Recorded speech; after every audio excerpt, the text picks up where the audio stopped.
মই জুবিন গাৰ্গে কৈছো একো নাই খেন্তা খাতিৰ কৰা নাই মই ইয়াতেও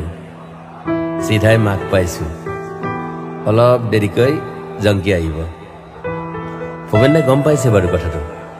সাগৰত যোৱাটো বেয়া পাইছে তেওঁ আকৌ কৈছো দেই এইকেইদিন অকল মায়াবিনী বাজিব ধুমুহাৰ খতে ইটছ এ ফেণ্টাসি মই আগতেও কৈছো মোৰ কোনো জাতি নাই মোৰ কোনো ধৰ্ম নাই বহুত মানুহ হ'ব কিন্তু বহুত মানুহ মন্ত্ৰীৰ লগত নাযায় ইমান মানুহ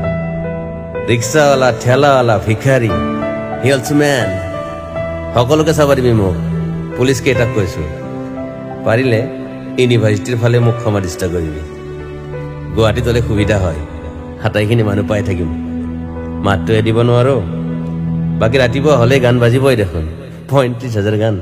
ক'ত পাহৰিব পাৰিবি মোক আৰু এটা কথা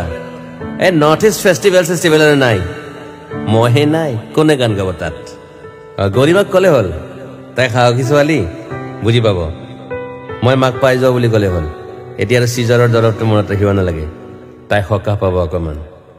তাইক হাবিলৈ যাই নোহোৱা হৈ যাম বুলি কৈছিলো সাগৰতে আৰু এটা কথা কিন্তু ছিংগাপুৰ ঠাইখন ভাল কিন্তু ইটছ এ ট্ৰু বাকী কৈ যাম এনেকৈ আহি আছে অক্টোবৰত ৰৈ ৰৈ বিনালে